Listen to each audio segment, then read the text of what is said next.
కొడంగల్లు ప్రియాంక గాంధీ మాట్లాడుతున్నారు. ఇప్పుడు లైవ్ చూద్దాం. రేవంత్ రెడ్డి గారు నాకు వారి 20 సంవత్సరాల పోరాటం గురించి నాకు వివరించారు. విద్యార్థి దశ నుండి నేటి వరకు రాజకీయంగా వారు చేస్తున్న మీ గురించి పోరాటం గురించి నాకు వివరించారు. और सबसे अच्छी बात मुझे ये लगी कि उन्होंने ये नहीं कहा कि मुझे ये बन रहा है, वो बनना है, ये पद चाहिए, वो पद चाहिए. उन्होंने मुझे कहा कि तेलंगाना के बदलाव के लिए, तेलंगाना के विकास के लिए वो काम करना चाहते हैं. నన్ను వారు కలిసినప్పుడు నాకు ఈ పదవి కావాలి, నాకు ఈ స్థానం కావాలి, నాకు ఈ కుర్చీ కావాలి అని నన్ను ఎప్పుడు అడగలేదు. వారు అడిగింది ఒక్కటే, నేను ఈ రాష్ట్రంలో మార్పు తేవడానికి పని చేయాలనుకుంటున్నాను, నాకు అవకాశం ఇవ్వమని అడిగారు. तो आज चुनाव का लगभग आखिरी दिन है, कल आखिरी दिन है. चुनाव खत्म होने वाला है, प्रचार खत्म होने वाला है. कुछ दिनों में आप सब अपना वोट डालने जाएंगे. మీ అందరికీ తెలుసు, రేపటితో ఈ ఎన్నికల ప్రచారం ముగియబోతుంది. ఎన్నికల సమయం దగ్గరలో వచ్చేసింది. రేమో బాపో మీరందరూ మీ ఓటును వేసే అవకాశం మీ అందరికీ వచ్చింది. किसको वोट दोगे? ఎవరికి ఓటు వేస్తారు?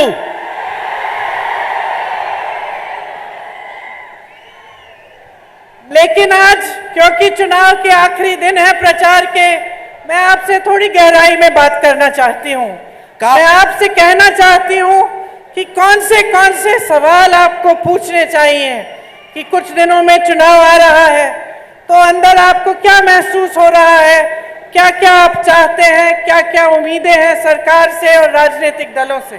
కాబట్టి ఇంకో 2-3 రోజుల్లో మీరందరూ మీ అమూల్యమైన ఓటు హక్కును వినియోగించుకునే అవకాశం వచ్చింది. కాబట్టి కొన్ని విషయాలు నేను సంక్షిప్తంగా మీతో వివరించాలనుకున్నారు. రాజకీయ నీతి ఏంటి, రాజకీయ నాయకుల ఆలోచనలు ఏంటి, రాజకీయ వ్యవస్థ స్థితిగతులు ఏంటి, మీ అందరితో నేను ఒకసారి మాట్లాడాలనుకుంటున్నాను. देखो, ये प्रदेश आपने बनाया है. ఈ రాష్ట్రాన్ని మీరు ఏర్పరిచిన రాష్ట్రం ఇది. आपका आंदोलन था, यहाँ के नौजवानों का, किसानों का, मजदूरों का, बहनों का आपका आंदोलन था जिसने ये प्रदेश बनाया. ఈ రాష్ట్రాన్ని ఏర్పరిచింది మీరు. ఈ రాష్ట్రంలో మీ ఉద్యమకారులు, మీ నాయకులు, మీ విద్యార్థులు, ఈ మహిళలు, వీరు మీ అందరి పోరాటం వల్లనే ఈ రాష్ట్రం అనేది ఏర్పడింది. आपने अपने अधिकार मांगे, अपनी आवाज उठाई और आपकी आवाज को सुना. कांग्रेस पार्टी ने, उस समय सोनिया गांधी जी मेरी माता जी थी, उन्होंने आपकी आवाज को सुना. మీరు మీ ఆలోచనలు వెళ్ళబుచ్చారు, మీ హక్కులను అడిగారు, ఉద్యమాలు చేశారు, ప్రాణాలను అర్పించారు. మీ త్యాగాలను గ్రహించిన మా తల్లి సోనియా గాంధీ గారు మీకోసమే ఈ రాష్ట్రాన్ని ఏర్పరిచారు. आपके संघर्ष को समझा और आपकी परेशानियों को समझा. మీ బాధలను ఆలోచించారు, మీ అవసరాలను తెలుసుకున్నారు. लेकिन संघर्ष आपका था. కానీ ఉద్యమం మీది, పోరాటం మీది. आपके खून पसीने से बना ये प्रदेश. మీ చెమట రక్తంతోని మీరు ఈ రాష్ట్రాన్ని ఏర్పరిచారు. सैकड़ों नौजवानों ने अपनी जान दी कि तेलंगाना बने. వేలాది మంది యువకులు తమ ప్రాణాలు అర్పించారు ఈ తెలంగాణ ఏర్పాటు కావాలని. और प्रदेश की सारी जनता ने एक सपना देखा था. वो सपना था कि तेलंगाना में अपना ही राज होगा, कि तेलंगाना में ऐसी सरकार बनेगी जिससे सब नौजवानों को रोजगार मिलेगा, तेलंगाना का विकास होगा. यही था आपका सपना और यही आज आपका सपना है. తెలంగాణ వాసులందరూ, యువకులందరూ, ఉద్యమకారులందరూ అనుకున్నది ఒక్కటే, తెలంగాణ రాష్ట్రం ఏర్పడినాక మా ఆలోచనలతో కూడిన తెలంగాణ ఉంటుంది, మా ఉపాధి అవకాశాలతో కూడిన తెలంగాణ ఉంటుంది, మాకు స్వేచ్ఛా స్వాతంత్రంతో కూడిన తెలంగాణ ఉంటుందని అనుకున్నారు.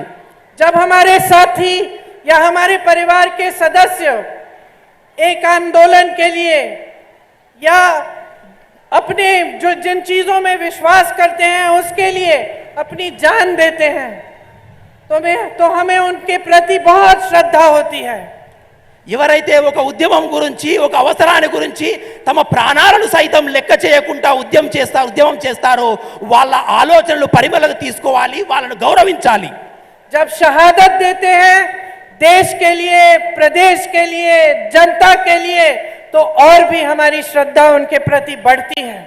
ఉద్యమంలో ప్రాణాలు అర్పిస్తారు కొందరు దేశం గురించి, రాష్ట్రం గురించి, ప్రజల గురించి. అటువంటి వారి మీద ఎంతో గౌరవప్రదమైన ఆలోచన మనకు ఉండాలి. मैं ये बात अच्छी तरह से निजी तौर से जानती हूँ, क्योंकि मेरी दादी जी इंदिरा गांधी जी ने भी इस देश के लिए शहादत दी, मेरे पिताजी भी इस देश के लिए शहीद हुए, उनके खून के बूंद इस धरती में मिले हुए हैं. ఉద్యమ స్ఫూర్తిలో ప్రాణాలు అర్పించిన వారి త్యాగాన్ని నేను గుర్తుకుంచుకోగలుగుతాను. ఎందుకంటే మా నాన్నమ్మ అయినటువంటి ఇందిరాగాంధీ గారు, నా తండ్రి గారైనటువంటి రాజీవ్ గాంధీ గారు ఈ దేశం కోసం ప్రాణాలు అర్పించారు. వారి రక్తపు చుక్కలు ఈ భూమిలో ఇంకి తమ ప్రాణాలను అర్పించారు. इसीलिए मैं समझती हूँ कि जो शहीद होता है उसके परिवार वाले, उसके करीबी, उसके साथी क्या सोचते हैं, क्या चाहते हैं. ఉద్యమంలో ప్రాణాలు అర్పించిన వారి నాయకుల యొక్క కుటుంబాలు, వాళ్ళ బంధువుల యొక్క ఆలోచనలు ఎలా ఉంటాయి, వాళ్ళ స్థితిగతులు ఎలా ఉంటాయి అనే విషయం నేను అర్థం చేసుకోగలను. और मैं अपने अनुभव से ये कह सकती हूँ कि वो यही चाहते हैं कि इनकी शहादत व्यर्थ न हो.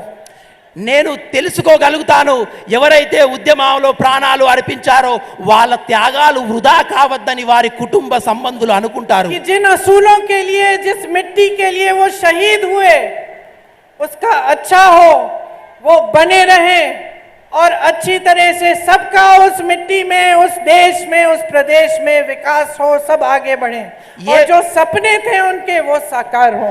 ఏ భూమి గురించి, ఏ నేల గురించి అయితే వారు ప్రాణాలను అర్పించారో వాళ్ళు అనుకుంటారు ఆ భూమిలో, ఆ దేశంలో ఉన్నటువంటి అన్ని వర్గాల ప్రజలు ఉన్నత స్థాయిలో ఉండాలని, అభివృద్ధి చెందాలని అనుకుంటారు. इसलिए मैं जानती हूँ कि तेलंगाना में भी जो आंदोलन हुआ, आप उसे व्यर्थ नहीं जाने देना चाहते. కాబట్టి నేను తప్పనిసరి మీ మీద నమ్మకం ఉంది. ఎవరైతే తెలంగాణ పోరాటంలో ప్రాణాలు వదిలేశారో వాళ్ళ ఉద్యమ స్ఫూర్తికి అనుగుణంగా, ఆశయాలకు అనుగుణంగా మీరు మెసులుకుంటారని. आपने तेलंगाना का सपना देखा, वो सपना साकार हुआ, तेलंगाना प्रदेश बना, आपने एक सरकार चुनी, बीआरएस की, केसीआर जी की सरकार आई.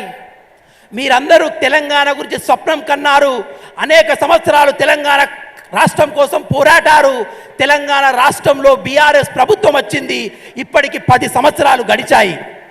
मैं केसीआर जी को जानती नहीं हूँ, इसीलिए मैं उनकी नीयत के बारे में बोल नहीं सकती, लेकिन मुझे लगता है कि जब शुरू में सरकार बनी होगी तो हो सकता है कि उनकी भी नीयत सही थी, अच्छी थी और वो भी चाहते थे कि आपके लिए विकास होगा. నాకు కేసీఆర్ గారి గురించి అంతగా పెద్ద విషయ పరిజ్ఞానం లేదు, వారి యొక్క నీతి జ్ఞానం గురించి నాకు ఆలోచన లేదు. కానీ మొదటిలో రాష్ట్రం ఏర్పడినప్పుడు వారు కూడా మీ గురించి ఏమైనా చేస్తారేమోనని నేను అనుకున్నాను. मैं केसीआर जी को जानती नहीं हूँ, लेकिन उनके काम को जानती हूँ. కేసీఆర్ గారి గురించి నాకు తెలియదు, కానీ కేసీఆర్ గారి పనితీరు గురించి మాత్రం నాకు పరిజ్ఞానం ఉన్నది. और जैसे आपने 10 सालों में इनके सरकार का काम देखा, उसी तरह से हम कांग्रेस के नेताओं ने भी उस काम को देखा. మీరందరూ ఏ విధంగానైతే ఈ 10 సంవత్సరాల బీఆర్ఎస్ పాలనను చూశారో అదే విధంగా కాంగ్రెస్ పార్టీ తరఫున మేము కూడా ఆ పనితీరును నిక్షేపంగా పరిశీలిస్తున్నాము. और जैसे जैसे समय आगे बढ़ता चले गया, हमें यही दिखा कि सत्ता मिल गई, पैसा मिल गया, भ्रष्टाचार फैलने लगा और जनता के जो सपने थे, जनता की उम्मीदें थी, जनता की आशाएं थी, उन्हें भूला गया. 10 సంవత్సరాల సమయం గడుస్తున్న కొద్దీ పైసలు చూస్తున్నటువంటి ప్రభుత్వాలు ప్రజల యొక్క ధనాన్ని కొల్లగొడుతున్నారు. కుంభకోణం మీద కుంభకోణం చేస్తూ ప్రజల యొక్క ధనాన్ని ఈ బీఆర్ఎస్ ప్రభుత్వం పూర్తిగా కొల్లగొట్టింది. हम सब देख के चौंक गए कि केसीआर जी के परिवार के एक सदस्य को मंत्री का पद मिल रहा था, बड़े बड़े रोजगार मिल रहे थे, बड़े बड़े महल बन रहे थे, लेकिन जनता पीछे चली जा रही थी. गरीब और भी गरीब होते चला जा रहा है. మేము తెలంగాణ వికాసాన్ని పరిశీలించినప్పుడు రోజులు గడిచే కొద్దీ ప్రజల యొక్క ధనాన్ని కేసీఆర్ గారు దోచుకుంటానే ఉన్నారు. వాళ్ళ కుటుంబ సభ్యులకు పదవుల మీద పదవులు లభిస్తూనే ఉన్నాయి. వాళ్ళు పెద్ద పెద్ద రాజమహల్లు కట్టుకొని నివసిస్తున్నారు. కానీ తెలంగాణ ప్రజలు రోజు రోజుకు బీదలుగానే మారిపోతున్నారు. जहां नौजवानों को रोजगार मिलना चाहिए था, उनकी आशाएं बढ़नी चाहिए थी। इतना मजबूत आपका प्रदेश है, इतनी तकनीकी आपके पास सुविधाएं हैं, आप पढ़े लिखे हो, लेकिन हमने देखा कि नौजवानों को रोजगार नहीं मिल रहा है। तमाम नौजवान बेरोजगार हैं। తెలంగాణలో ఉన్నటువంటి యువకులందరూ ఎన్నో ఉద్యోగాలు వస్తాయని ఆశపడ్డారు. కానీ రోజులు గడిచే కొద్దీ ఏ ఒక్క యువకునికి కూడా ఎటువంటి ఉద్యోగం రాలేదు.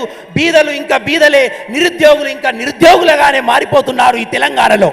यहाँ के किसान परेशानियों से लदे हुए महंगाई का सामना करने की कोशिश कर रहे, खेती से कमा नहीं पा रहे, सही दाम नहीं मिलता फसल का, सहायता नहीं मिलती सरकार की, कर्ज में डूब रहे, आत्महत्या करने लगे। ఇక్కడ ఉన్నటువంటి తెలంగాణ రైతులు రోజు రోజుకు అప్పుల ఊబిలో మునిగిపోతున్నారు. వాళ్ళ జీవితాల్లో ఆత్మహత్యలు పెరిగిపోతున్నాయి.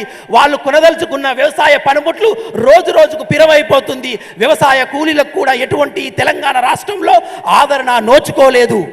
5 सालों में चुनाव आया, चुनाव के पहले कुछ ऐसी स्कीम ले आए जिससे फिर से वोट पा गए और फिर से इनकी सरकार बनी। 5 సంవత్సరాల తర్వాత మళ్ళొకసారి ఎన్నికలు వచ్చినాయి. యథావిధిగా ఎన్నికలకు పోయారు. మోసపూర వాగ్దానాలతో గెలిచి మళ్ళా ప్రభుత్వాన్ని ఏర్పాటు చేశారు. अब 10 साल बीत चुके हैं। मेरे भाइयों मेरी बहनों, मुझे बताओ, आपको रोजगार दिया केसीआर जी ने? అక్కా చెల్లెల్లారా, 10 సంవత్సరాలు గడిచిపోయింది. ఒక్కసారి నాకు చెప్పండి, ఈ తెలంగాణ రాష్ట్రంలో మీకేమైనా ఉద్యోగాలు వచ్చాయా? मेरे किसान भाइयों, आपकी सहायता की, आपके कर्ज माफ किए, आपको सही दाम दिया।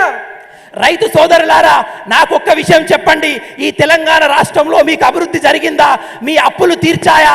ప్రభుత్వం నుంచి మీకేమైనా తోడ్పాటు జరిగిందా? मेरी बहनों, देश में इतनी महंगाई है, बढ़ती चली जा रही है। कांग्रेस की सरकारों ने अपने प्रदेशों में महंगाई के राहत के कैंप लगाए। क्या आपको केसीआर जी ने महंगाई से राहत दी?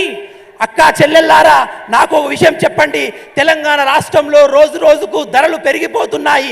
ఎక్కడైతే కాంగ్రెస్ ప్రభుత్వం ఉందో అక్కడ ధరలు తగ్గించే ప్రయత్నం కాంగ్రెస్ పార్టీ చేస్తుంది.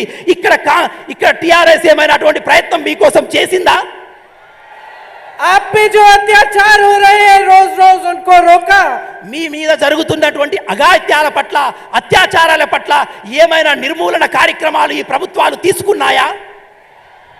मेरे दलित और आदिवासी भाई बहनों, आपके लिए क्या किया केसीआर जी ने? कुछ किया ना? आपको पट्टे दिए, आपकी सहायता की, आपको आगे बढ़ाया? నా దళిత ఆదివాస సోదరులకు నేను అడుగుతున్నాను, ఈ తెలంగాణ రాష్ట్రంలో కేసీఆర్ ప్రభుత్వం ద్వారా మీకేమైనా ఉపాధి అవకాశాలు దొరికాయా? మీరేమైనా పురోగతించారా? మీకేమైనా భూములు లభించాయా? तो क्या मिला तेलंगाना की जनता को? తెలంగాణ टीआरएस के 10 साल के राज में आपको क्या मिला? ఈ 10 సంవత్సరాల తెలంగాణ పాలనలో, తెలంగాణ రాష్ట్ర పాలనలో, ప్రభుత్వ పాలనలో ఈ తెలంగాణ ప్రజలకు ఏమి లభించింది అని నేను అడుగుతున్నాను. आपको भ्रष्टाचार मिला हर स्तर पर। एक भी ऐसा प्रोजेक्ट नहीं है तेलंगाना में जो पूरा हुआ है, और एक भी ऐसा प्रोजेक्ट नहीं है जिसमें से सारे पैसे इन्होंने खींचे और अपने मित्रों को, अपने परिवार को, अपने पूरी पार्टी को सींचा। ఈ తెలంగాణ రాష్ట్రంలో ఇప్పటికీ ఒక్క ప్రాజెక్టు కూడా లేదు. ఒక ప్రజా ఉపయోగమైన ప్రాజెక్టు ఒక్కటి కూడా కట్టలేదు. కట్టిన ప్రాజెక్టులన్నీ ధనాన్ని దోచుకొని తన కుటుంబ సభ్యులకు అప్పనంగా ప్రజల డబ్బును అప్పచెప్పే ప్రయత్నం మాత్రమే ఈ కేసీఆర్ గారు చేశారు. आपको छोटे से छोटे काम के लिए कमीशन देना पड़ता है। कहां जाता है वो कमीशन? మీకు చిన్న పని చేసుకోవాలన్నా మీ జేబుల నుండి ప్రభుత్వ అధికారులకు, ప్రభుత్వానికి కమిషన్లు ఇవ్వవలసి ఉంటుంది. ఆ కమిషన్లన్నీ ఎక్కడికి పోతాయి? ये बीआरएस इतनी अमीर पार्टी है, इनके सारे नेताओं के बड़े बड़े महल हैं, खूब पैसे हैं। अब चुनाव है, पोल मैनेजमेंट में खर्चा होगा इनका, आप खुद देखेंगे। मैं आपसे पूछना चाहती हूँ, ये पैसे इनके पास कहां से आए? ఇప్పుడు కేసీఆర్ ప్రభుత్వం, టిఆర్ఎస్ పార్టీ ఎన్నికలకు ముందుకొస్తుంది. వాళ్ళు పోల్ మేనేజ్మెంట్ అని, ఎన్నికలని వేలాది కోట్లాది రూపాయలు ఖర్చు పెడుతున్నారు. నేను అడుగుతున్నా, ఈ కోట్లాది పైసలు ఎక్కడివి అని? आपको मालूम है कि लोकतंत्र में जो कि हमारे देश में है, उसमें पैसे सरकार के नहीं होती, सारी जो संपत्ति होती है सरकार की, वो जनता की संपत्ति होती है। నేను మీ అందరికి ఒక విషయాన్ని తెలియజేయాలనుకున్నాను. ప్రజాస్వామ్యంలో ఉన్నటువంటి డబ్బు ప్రభుత్వ డబ్బు, అది ప్రభుత్వ డబ్బు కాదు. ఆ డబ్బు అంతా ప్రజలది, ఆ డబ్బు అంతా మీది.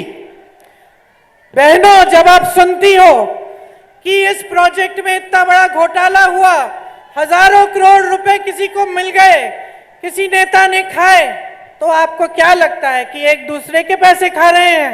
ये आपके पैसे हैं जो चोरी हो रहे हैं। ये वो पैसे हैं जो आपकी स्कीम्स में जाने चाहिए। ये वो पैसे हैं जिनसे किसानों के कर्ज माफ होने चाहिए। ये वो पैसे हैं जिनसे आपको रोजगार मिलना चाहिए। ये वो पैसे हैं जिनसे मेरी बहनों के खाते में हर महीने पैसे जाने चाहिए। రాష్ట్రంలో పెద్ద పెద్ద కుంభకాలు జరుగుతుంటాయి. కుంభకోణాలు జరిగినప్పుడు వేలాది పైసలు, ప్రభుత్వ పైసలు నాయకుల దగ్గరికి వెళ్తాయి. ఈ పైసలంతా ఎక్కడిది? ఈ డబ్బంతా ఎక్కడిది? ఈ డబ్బంతా ప్రజల డబ్బు, ఈ డబ్బంతా మీ డబ్బు. ఏ డబ్బు అయితే మీ ఉద్యోగ అవకాశాల కోసం ఖర్చు పెట్టాలో, ఏ పైసలు అయితే మీ పురోగతి కోసం ఖర్చు పెట్టాలో, ఏ డబ్బు అయితే మీ అభివృద్ధి కోసం ఖర్చు పెట్టాలో, ఆ డబ్బును వీళ్ళు తమ సొంత ఖాతాల్లోకి దోచుకొని కుంభకోణాలు చేస్తున్నారు. बहनों और भाइयों, देश में आज जो परिस्थितियां हैं उनको अच्छी तरह से समझना बहुत जरूरी है। అక్కా చెల్లెల్లారా, అన్నా తమ్ముళ్ళారా, ఈ రోజు రాష్ట్రంలో నెలకొల్పున్నటువంటి విషయాలను మీరు చాలా సంక్షిప్తంగా ఆలోచిస్తూ ఉండాలి. देश में नरेंद्र मोदी जी की बीजेपी की सरकार है। దేశంలో నరేంద్ర మోదీ గారిది బీజేపీ ప్రభుత్వం ఉంది. 10 सालों से ये सरकार चल रही है।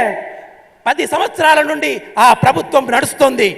10 सालों से यहाँ प्रदेश में बीआरएस की सरकार चल रही है।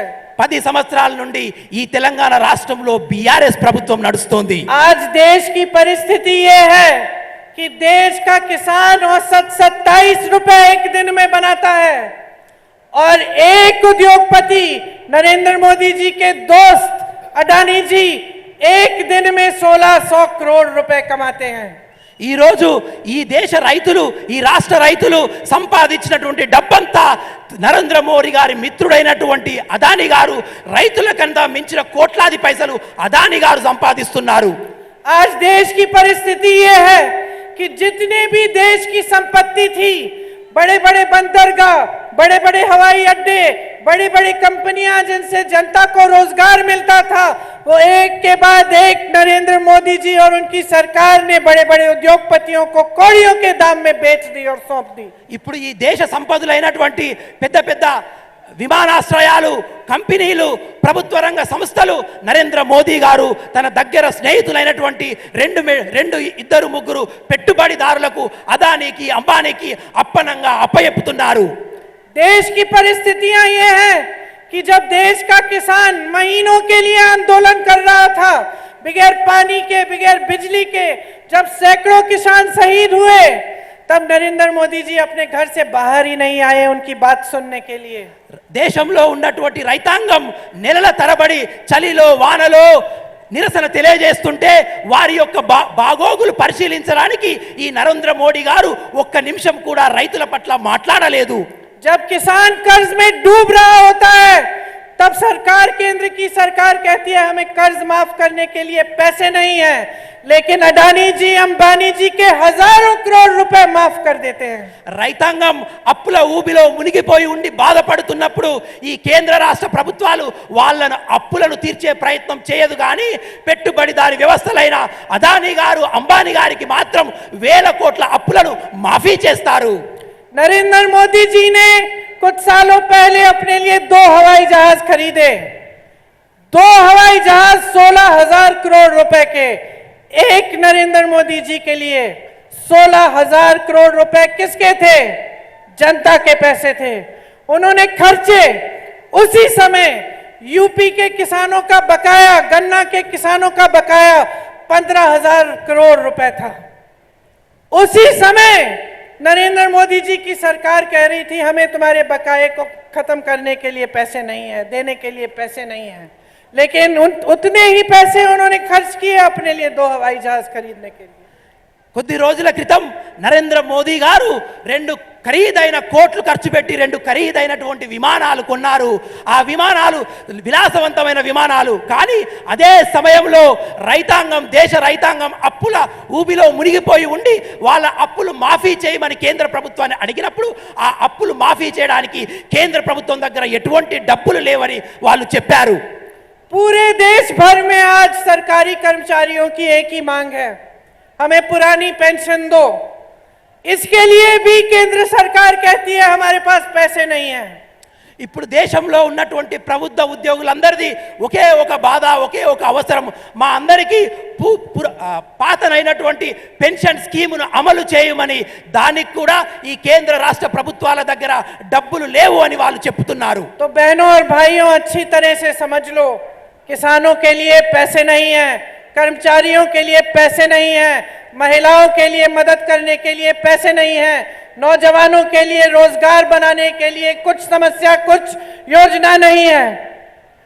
लेकिन बड़े बड़े उद्योगपतियों के लोन माफ करने के लिए पैसे हैं, हवाई जहाज खरीदने के लिए पैसे हैं, नए संसद भवन बनाने के लिए हजारों करोड़ रुपए खर्चने के लिए पैसे हैं, बड़ी बड़ी इमारतों के लिए G20 के लिए पैसे हैं, लेकिन इस देश की जनता के लिए जनता के अपने पैसे नहीं है। సోదరులారా, అందరూ ఒక్క విషయం ఆలోచించండి, ఒక్క విషయం గమనించండి. అప్పుల బాధలో ఉన్నటువంటి, కష్టాల్లో ఉన్నటువంటి రైతాంగం కోసం ఈరోజు కేంద్ర ప్రభుత్వం దగ్గర పైసలు లేవు. మహిళల అభివృద్ధి గురించి పైసలు లేవు, యువకుల ఉద్యోగం గురించి పైసలు లేవు. కానీ వాళ్ళు విలాసవంతమైన భవనాలు కట్టుకోవడానికి డబ్బులు ఉన్నాయి, పెద్ద పెద్ద హెలికాప్టర్లు కొనేందుకు పైసలు ఉన్నాయి, పెద్ద పెద్ద విలాసవంతమైన జీవితం గడపడానికి పైసలు ఉన్నాయి. వాళ్ళ దోస్తులైనటువంటి అదాని అంబానీ యొక్క అప్పులు తీర్చడానికి పైసలున్నాయి. కానీ ఈ దేశ ప్రజానికానికి తీర్చడానికి ఎటువంటి పైసలు లేవు. भाइयों और बहनों, देश में जो केंद्र सरकार चल रही है सिर्फ अपने लिए सत्ता बनाने के लिए और अपने लिए इस भ्रष्टाचार करने के लिए और पैसे बटोरने के लिए है। आज भाजपा देश नहीं, दुनिया की सबसे अमीर पार्टी है बीजेपी। ప్రజలారా, ఈ రోజు మీ దగ్గర ఉన్నటువంటి డబ్బులన్నీ మీ దగ్గర లాక్కొని ఈ బీజేపీ ప్రభుత్వం కూడబొట్టుకునే ప్రయత్నం చేస్తుంది. అందరూ ఒక విషయం గమనించండి, ప్రపంచంలో ఉన్నటువంటి అన్ని పార్టీల కన్నా ఈ బీజేపీ పార్టీ అనేది అతిపెద్ద కుంభకోణాలు చేసే పార్టీగా చరిత్రలో మిగిలిపోయింది. ये सारे आपके पैसे हैं बहनों और भाइयों, ఈ పైసలన్నీ మీవి, ఈ డబ్బంతా మీది. तेलंगाना की सबसे अमीर पार्टी कौन सी है बताओ मुझे। తెలంగాణలో ఉన్నటువంటి అత్యంత ధనవంతమైన రాజకీయ పార్టీ ఏదో చెప్పండి సోదరులారా. బీఆర్ఎస్.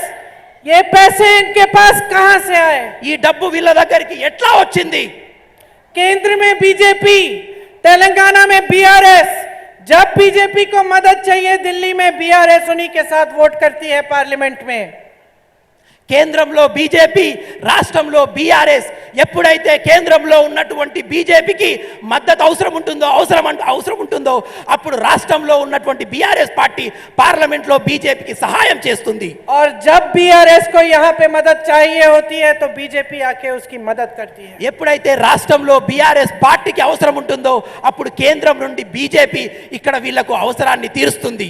आपने 10 सालों से अपने प्रदेश में एक आलसी, निकम्मी और एक ऐसी सरकार देखी है जिसका सिर्फ नाम भ्रष्टाचार से बना है। 10 సంవత్సరాలుగా ఈ రాష్ట్రంలో మీరు కేవలం కుంభకోణాలతో చూసినటువంటి నిజాయితీగా లేనటువంటి ప్రభుత్వాన్ని చూశారు. వాళ్ళు కేవల లక్ష్యం ఈ రాష్ట్రంలో కుంభకోణాలు, ప్రజాధనాన్ని దోచుకోవడం మాత్రమే. पूरे देश के इतिहास में ये पहली बार होगा कि एक मुख्यमंत्री अपने फार्म हाउस से सरकार चला रहा है। చరిత్రలో మొత్తం యావత్ భారతదేశంలో చరిత్రం ఒకే ఒక ముఖ్యమంత్రి ప్రభుత్వాన్ని ఫామ్ హౌస్ నుండి నడిపే ముఖ్యమంత్రి ఈ రాష్ట్ర ముఖ్యమంత్రి. और इनकी सरकार land mafia, sand mafia, wine mafia, mine mafia को संरक्षण दे रही है. మరి అదే విధంగా ఈ ప్రభుత్వం మొత్తం కుంభకోణాలు, మట్టిలో కుంభకోణం, ఇసుకలో కుంభకోణం, నీటిలో కుంభకోణం, లిక్కర్లో కుంభకోణం, అన్నిట్లో కుంభకోణాల మీద కుంభకోణాలు చేస్తుంది. धरनी पोर्टल जैसी स्कीम लाते हैं जिसमें आप फॉर्म भरते हैं आपकी जमीनें जब्त हो जाती हैं. ధరణి పోర్టల్ లాంటి భూమికి సంబంధించిన ఒక పోర్టల్ తెస్తారు. మీరు ఎప్పుడైతే ఫామ్ నింపగానే మీ భూమి మాయమైపోతుంది. प्रदेश शराब में डूब रहा है, ఈ రాష్ట్రం మద్యం మత్తులో ప్రజల్ని ముంచేసింది ఈ ప్రభుత్వం. किसान कर्ज में डूब रहा है, రైతులు అప్పుల పాలైపోయారు. नौजवान की कोई उम्मीद नहीं है, कोई भविष्य नहीं दिख रहा है, अंधकार दिख रहा है उसको। యువకులకు ఎటువంటి ఉపాధి అవకాశాలు లేవు. ఎటు చూసిన వాళ్ళ జీవితం వాళ్ళ భవిష్యత్తు అగమ్య గోచరం చీకటిమయం. दोराला तेलंगाना मजबूत हो रहा है దొరల తెలంగాణ రోజు రోజుకు ఈ రాష్ట్రంలో బలపడుతుంది. और यहाँ की रायतू और प्रजा कमजोर हो रही है। రోజు రోజుకి ఇక్కడ ఉన్న రైతులు ప్రజలు బలహీన పడుతున్నారు. एक ऐसी सरकार बनाओ, बदलाव लाओ। ये तुम्हारा प्रदेश है, ये तुम्हारा प्रदेश है, तुम्हारे लिए मैं ये कह रही हूं। ఒక ప్రభుత్వాన్ని తీసుకురాండి. ఏ ప్రభుత్వం అయితే మీ గురించి ఆలోచిస్తుందో, మీ గురించి పాటుపడుతుందో, నేను మీతోనే మాట్లాడుతున్నాను. మీ గురించి ఆలోచించే ప్రభుత్వాన్ని ఈ రాష్ట్రంలో నెలకొల్పండి. आपके प्रदेश में जो राजनीति चल रही है वो आलस की राजनीति है। वो आपके लिए काम नहीं कर रहे हैं, वो समझ नहीं रहे हैं कि सत्ता आपने दी है। ఈ రాష్ట్రంలో నడుస్తున్నటువంటి ప్రభుత్వం మీ గురించి ఆలోచించే ప్రభుత్వం కాదు, మీ గురించి నడిచే ప్రభుత్వం కాదు, మీ గురించి పాటుపడే ప్రభుత్వం కాదు. మీ ద్వారా ఈ ప్రభుత్వం ఏర్పడిందన్న విషయాన్నే వాళ్ళు మర్చిపోయారు. रेवंत जी मंच पे खड़े हैं, मैं मंच पे खड़ी हूं। రేవంత్ రెడ్డి గారు వేదికపై నిలబడ్డారు, నేను వేదికపై నిలబడ్డాను. आप इतनी बड़ी तादाद में यहाँ आए हैं, हम आपके प्रति अपनी जिम्मेदारी समझते हैं। మీరు వేల సంఖ్యలో ఇక్కడికి విచ్చేశారు. మీ యొక్క ప్రతి ఒక్క అవసరాన్ని మేము తెలుసుకుంటాము, గమనిస్తున్నాము. हमारा और कोई धर्म नहीं है, हमारा धर्म आपकी सेवा है। మాకు వేరే ధర్మం లేదు. మాకు తెలిసిన ధర్మం కేవలం మీకు సేవ చేయడమే. ये सबसे पहला सबसे बड़ा धर्म होना चाहिए नेता का। ఒక నాయకునికి ఇదే అత్యుత్తమైన ధర్మంగా, ఇదే పెద్ద లక్ష్యంగా, మీకు సేవ చేసే అవకాశమే ధర్మంగా కలిగి ఉండాలి. लेकिन बीआरएस के नेता भूल चुके हैं ये धर्म। కానీ బీఆర్ఎస్ నాయకులు ఈ ధర్మాన్ని మర్చిపోయారు.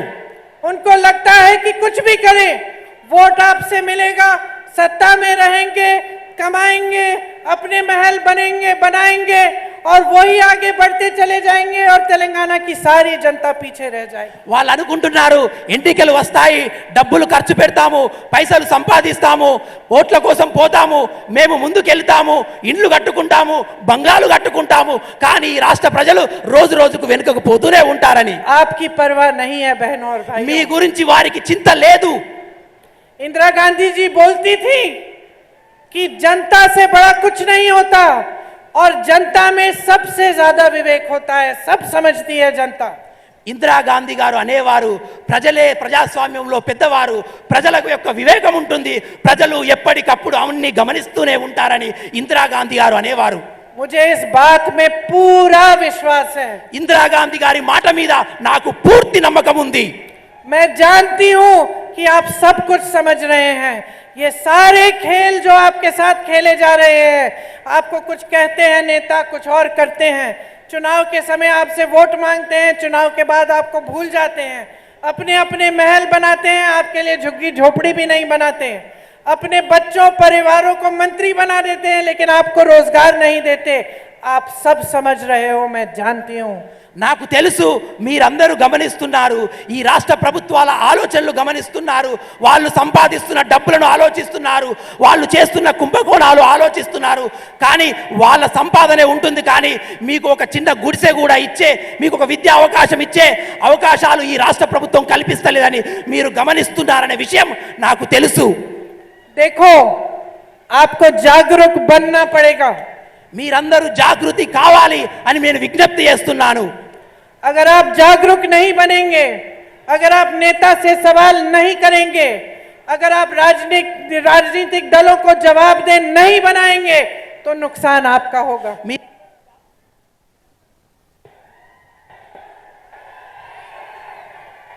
टेक दिस, कम हियर, इधर आ जाओ। మీరందరూ జాగృతులు కాండి, మీరందరూ జాగృతులు కావాలని విజ్ఞప్తి చేస్తున్నాను. ఏమి జరుగుతుందో తెలుసుకోండి, ఏమి చేయాలో ఆలోచించండి. మీరు ఎప్పటికప్పటి విషయాలు ఆలోచిస్తున్నారనే విషయం నాకు తెలుసు. नेता को समझाना बहुत जरूरी है। बहनों और भाइयों, अगर नेता आपके लिए काम नहीं कर रहा है, किसी भी पार्टी का नेता हो, चाहे कल को कांग्रेस पार्टी का नेता ना हो, उन्हें सही रास्ता दिखाना जनता का काम होता है। నాయకులను ఎప్పుడప్పుడు పరిశీలించవలసిన అవసరం ప్రజలకుంది.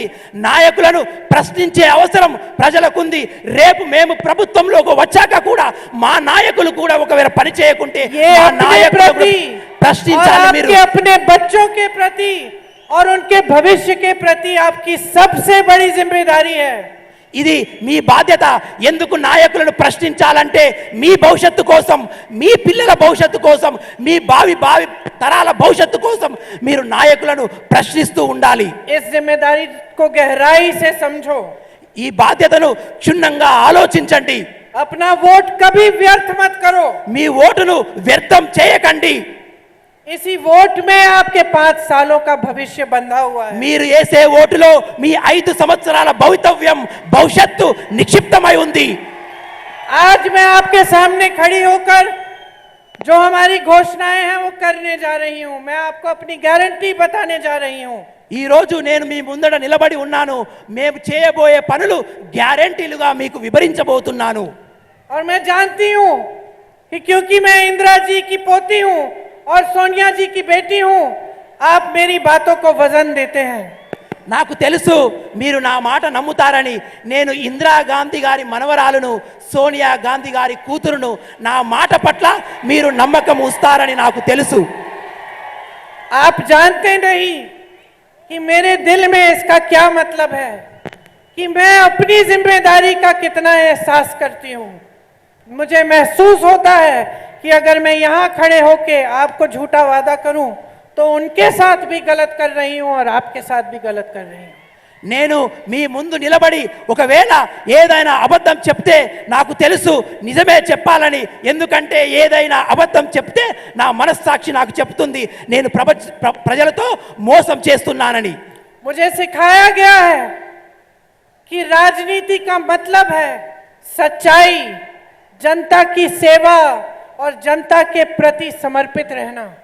నేను ఏమి నేర్చుకున్నానంటే ప్రజాస్వామ్యం అంటే ప్రజలు, రాజకీయం అంటే ప్రజల యొక్క అవసరాలు తీర్చడం, వాళ్ళ తోడుగా నిలబడమే ప్రజాస్వామ్యం, రాజకీయం అని నేను నేర్చుకున్నాను. और मैं फिर भी आपसे कहती हूं कि जो बातें मैं आपके सामने कर रही हूं वो सिर्फ क्योंकि मैं कह रही हूं उनको मत मानो, अपने आप पता करो।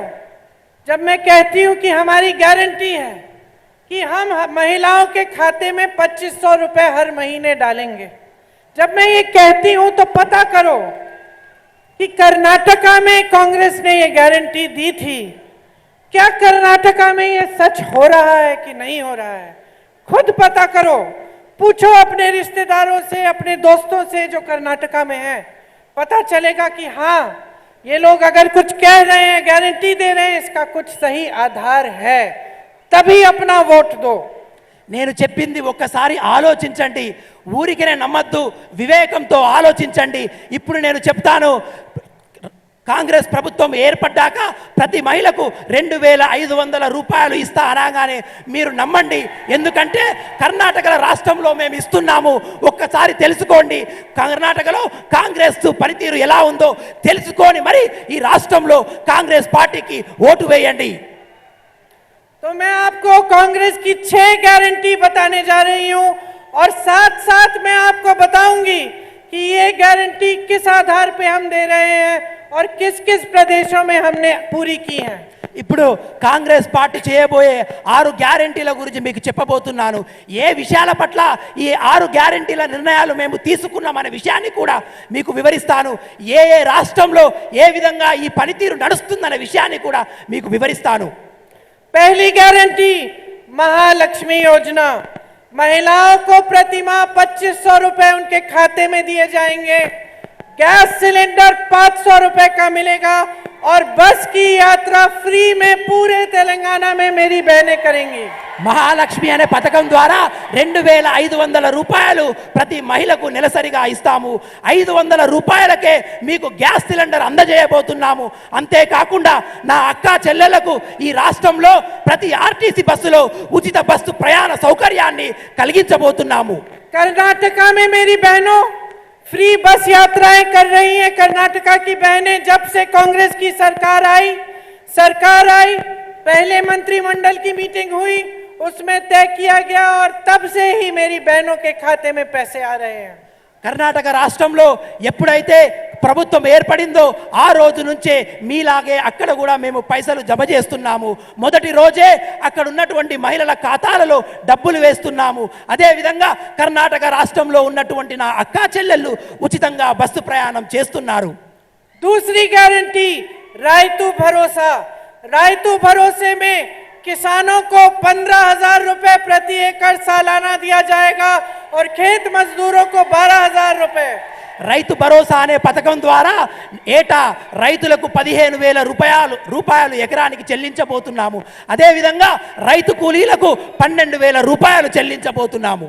धान पर 500 रुपए प्रति क्विंटल आपको बोनस मिलेगा और 2 लाख तक फसल लोन माफ होंगे जहां जहां जरूरत होगी. అదే విధంగా ధాన్యం మీద 500 రూపాయలు బోనస్ గా ఇవ్వడమే కాకుండా రైతులకు పట్టినటువంటి అప్పులలో 2 లక్షల రూపాయల అప్పులను ప్రభుత్వం తీర్చబోతుంది.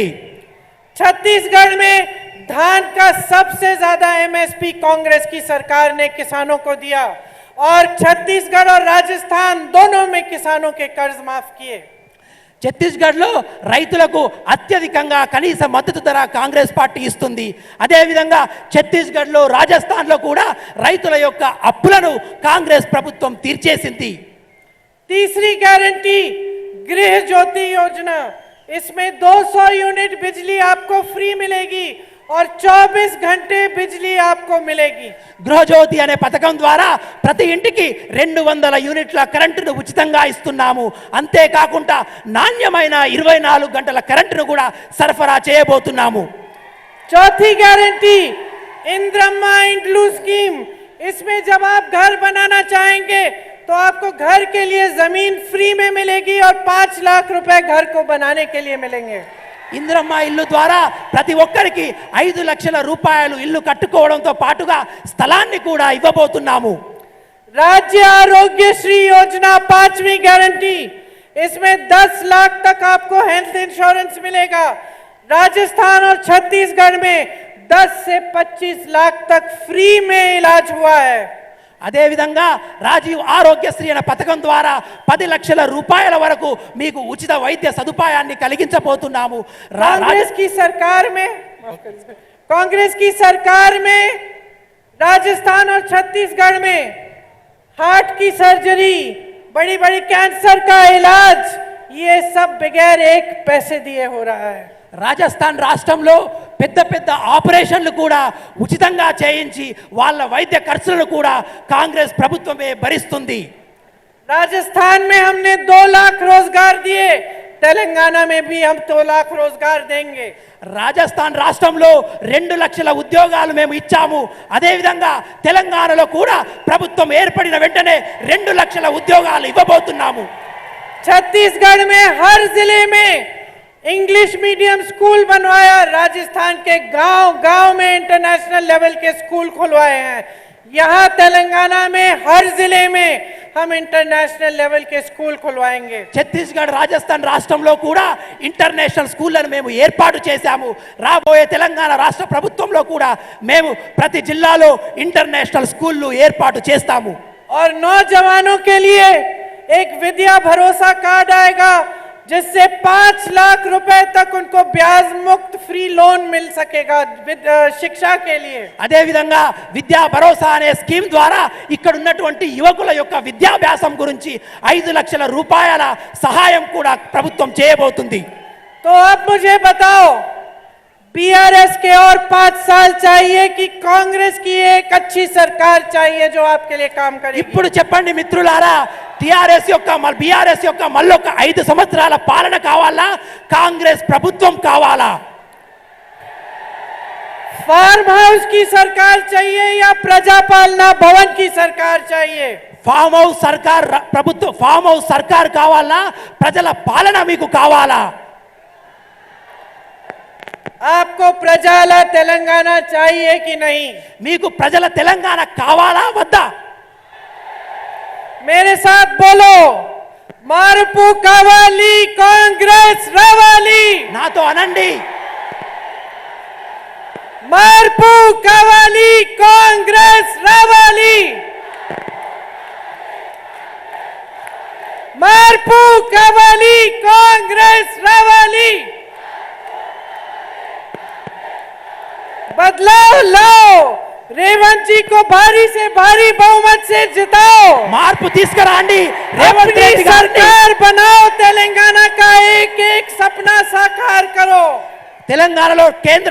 తెలంగాణలో కాంగ్రెస్ ప్రభుత్వాన్ని ఏర్పాటు చేసి మీ స్వప్నాల సాకారం చేసుకోండి. రేవంత్ రెడ్డి గారిని అత్యధిక మెజారిటీతో గెలిపించండి. और मेरे साथ जोर से बोलो जय बोलो तेलंगाना జై బోలో తెలంగాణ.